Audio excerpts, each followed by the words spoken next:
ओम शांति। 4 अगस्त 2021 प्रातः मुरली बाप दादा के महावाक्य। मीठे बच्चे, याद में रहने से अच्छी दशा बैठती है। अभी तुम्हारे पर बृहस्पति की दशा है, इसलिए तुम्हारी चढ़ती कला है। प्रश्न, यदि योग पर पूरा अटेंशन नहीं है तो उसकी रिजल्ट क्या होती? निरंतर याद में रहने की युक्तियां क्या है? उत्तर, अगर योग पर पूरा अटेंशन नहीं है तो चलते चलते माया की प्रवेशता हो जाती है, गिर पड़ते हैं। दूसरा, देह अभिमानी बन अनेक भूले करते रहते हैं। माया उल्टे कर्म कराती रहती है, पतित बना देती है। निरंतर याद में रहने के लिए मुख में मोहलरा डाल दो। क्रोध नहीं करो, देह सहित सब कुछ भूल मैं आत्मा परमात्मा का बच्चा हूँ, यह अभ्यास करो। योग बल से क्या क्या प्राप्तियां होती हैं उन्हें स्मृति में रखो। गीत ओम नमो शिवाय। ओम शांति। मीठे मीठे रूहानी बच्चों ने अपने रूहानी बाप शिव बाबा की महिमा सुनी। जब पाप बढ़ते हैं अर्थात मनुष्य पाप आत्माएं बन जाते हैं, तब ही पतित पावन बाप आते हैं, आकर के पतितों को पावन बनाते हैं। उस बेहद के बाप की ही महिमा है, उसको वृक्षपति भी कहा जाता है। इस समय बेहद के बाप द्वारा बेहद की दशा बृहस्पति की तुम पर बैठी हुई है। खास और आम 2 अक्षर होते हैं ना, इनका भी अर्थ यहाँ ही सिद्ध होता है। बृहस्पति की दशा से खास भारत जीवन मुक्त बन जाता है, अर्थात अपना स्वराज्य पद पाते हैं।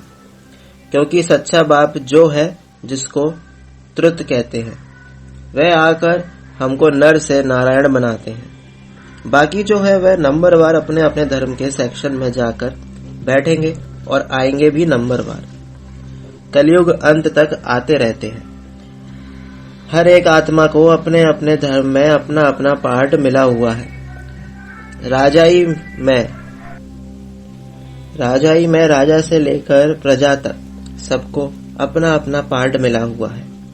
नाटक है भी राजा से लेकर प्रजा तक, सबको अपना अपना पार्ट बजाना होता है।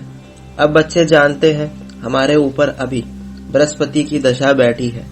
ऐसे नहीं एक ही दिन बैठती है, नहीं, तुम्हारी बृहस्पति की दशा चल रही है। अभी तुम्हारी चढ़ती कला है। जितना याद करेंगे उतना चढ़ती कला होगी। याद भूलने से माया के विघ्न आते हैं। याद से दशा अच्छी बैठती है। अच्छी रीति याद नहीं करेंगे तो जरूर गिरेंगे ही, फिर उनसे कुछ ना कुछ भूलें होंगी।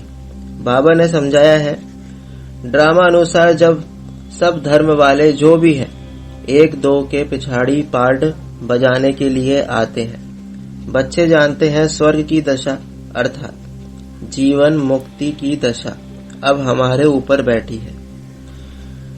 ये ड्रामा का चक्र कैसे फिरता है इसको भी डिटेल में समझना है। ये सृष्टि ड्रामा का चक्र खास भारत पर बना हुआ है। बाप भी भारत में ही आते हैं। गाया हुआ है, आश्चर्यवत सुनंती कथंती भागंती। चलते चलते माया की प्रवेशता होने के कारण गिर जाते हैं।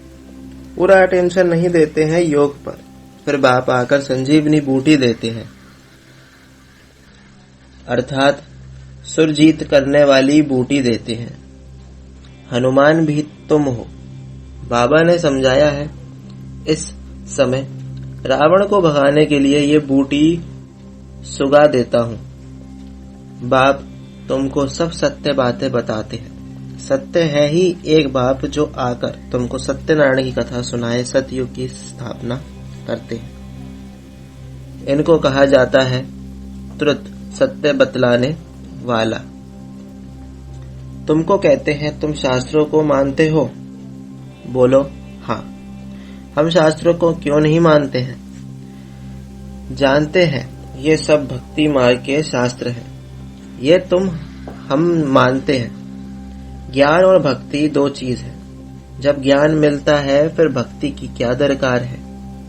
भक्ति माना उतरती कला, ज्ञान माना चढ़ती कला।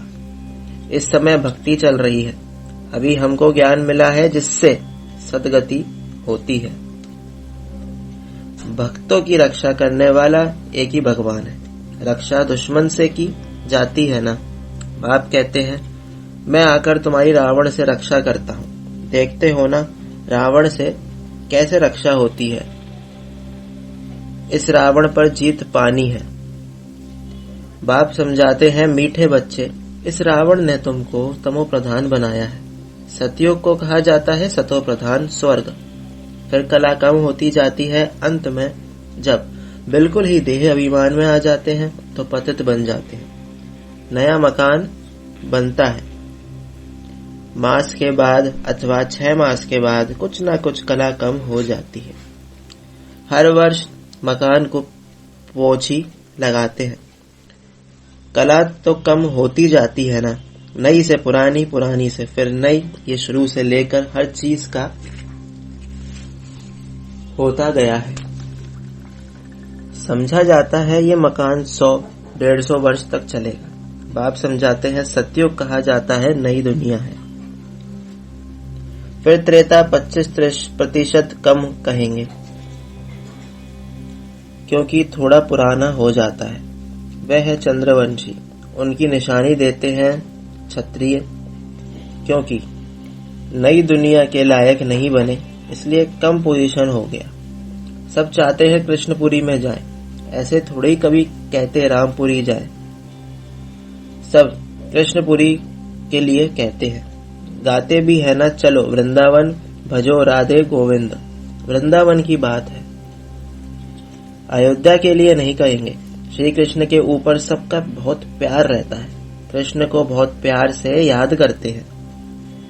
कृष्ण को देखते हैं तो कहते हैं इन जैसा पति मिले, इन जैसा बच्चा मिले, इन जैसा भाई मिले। सेंसिबल बच्चे अथवा बच्चियां जो होते हैं वह कृष्ण की मूर्ति सामने रखते हैं कि इन जैसा बच्चा मिले। कृष्ण के प्यार में बहुत रहते हैं ना।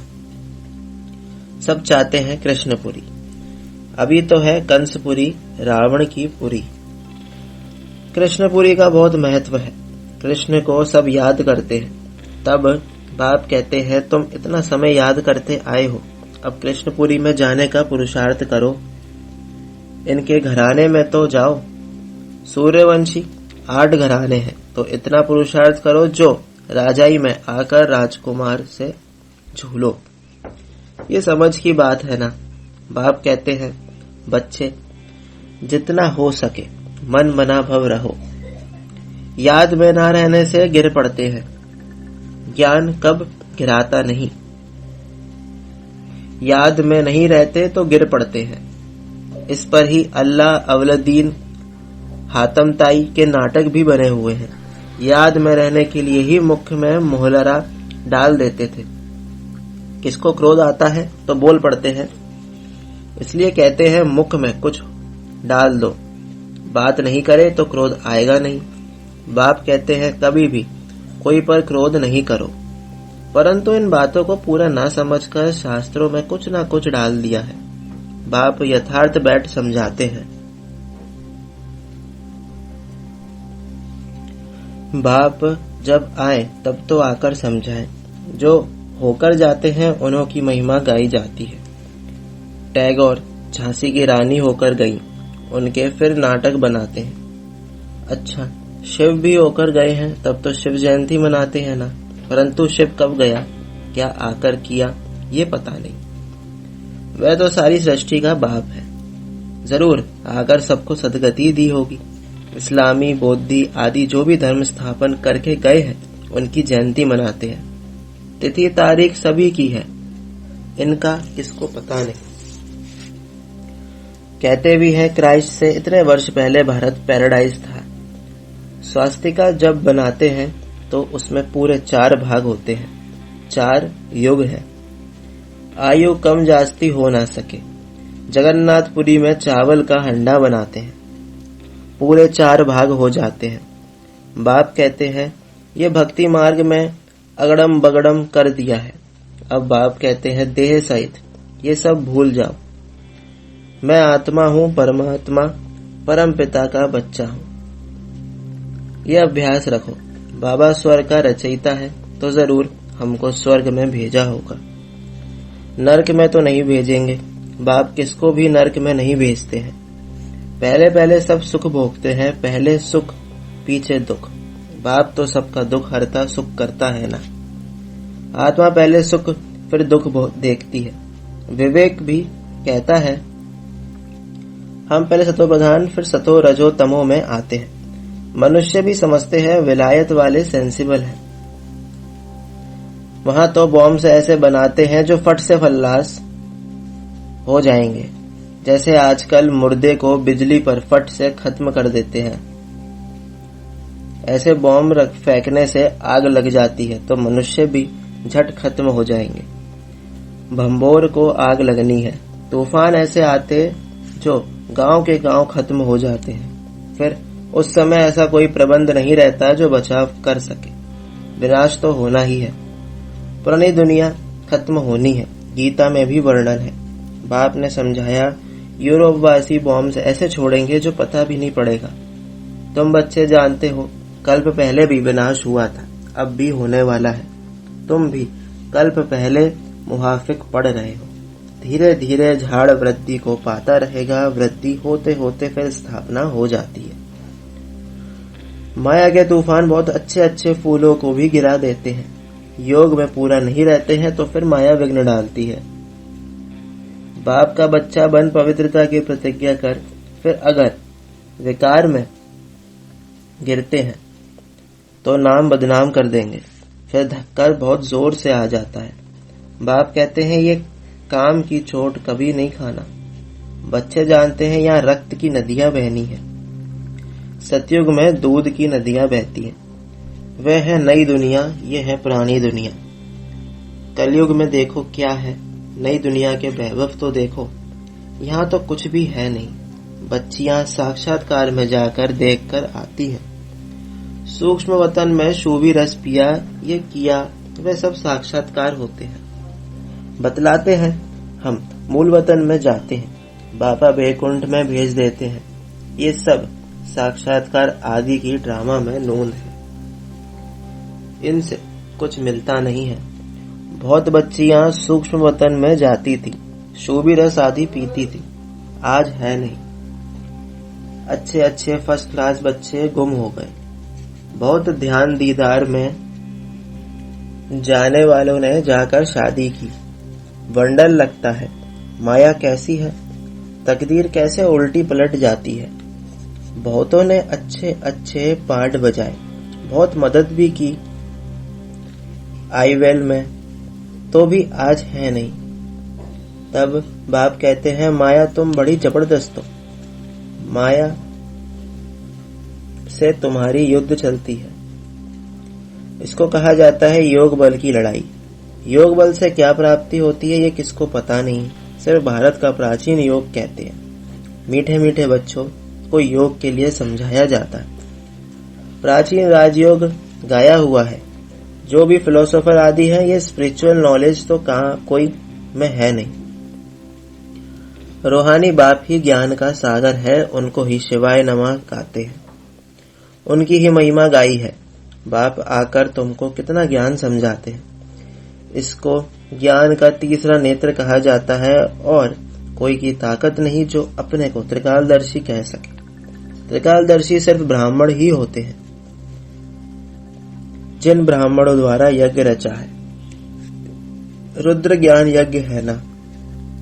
रुद्र शिव को भी कहते हैं। अनेक नाम रख दिए हैं।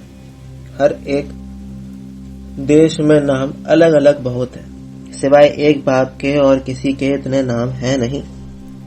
बबुल नाथ भी इनको कहते हैं। बबुल इनको कहा जाता है जिसमें कांटे होते हैं। बाबा कांटों को फूल बनाने वाला है, इसलिए उनका नाम बबुल नाथ रखा है। बॉम्बे में वहां बहुत मेला लगता है, अर्थ कुछ नहीं समझते। बाप बैठ समझाते हैं। उनका राइट नाम है शिव।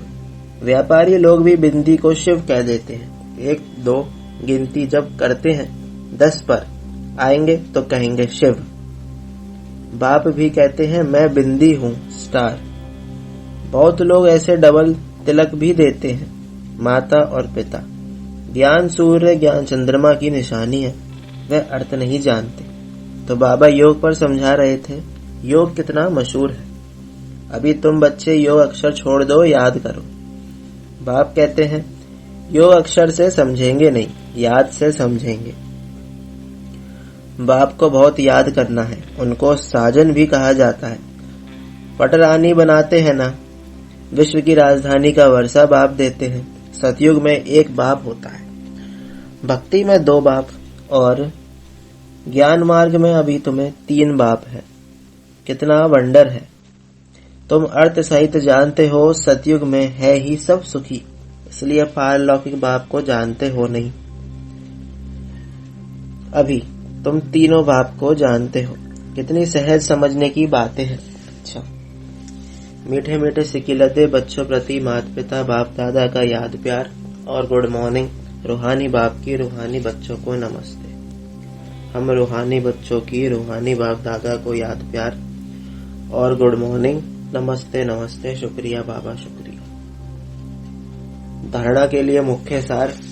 पहला, याद में रहने के लिए मुख से कुछ भी बोलो नहीं।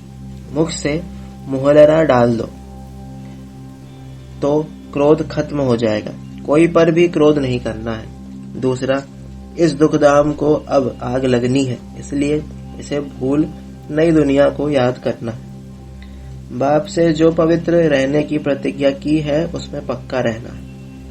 वरदान, पवित्रता के आधार पर सुख शांति का अनुभव करने वाले नंबर 1 अधिकारी भव। जो बच्चे पवित्रता की प्रतिज्ञा को सदा स्मृति में रखते हैं उन्हें सुख शांति की अनुभूति स्वतः होती है। पवित्रता का अधिकार लेने में नंबर 1 रहना अर्थात सर्व प्राप्तियों में नंबर 1 बनना। इसलिए पवित्रता के फाउंडेशन को कभी कमजोर नहीं करना, तब ही लास्ट सो फास्ट जाएंगे। इसी धर्म में सदा स्थित रहना, कुछ भी हो जाए, चाहे व्यक्ति, चाहे प्रकृति, चाहे परिस्थिति कितना भी हिलाए, लेकिन धरत परिये धर्म ना छोड़िए। स्लोगन, व्यर्थ से इनोसेंट बनो तो सच्चे सच्चे सेंट बन जाएंगे। ओम शांति।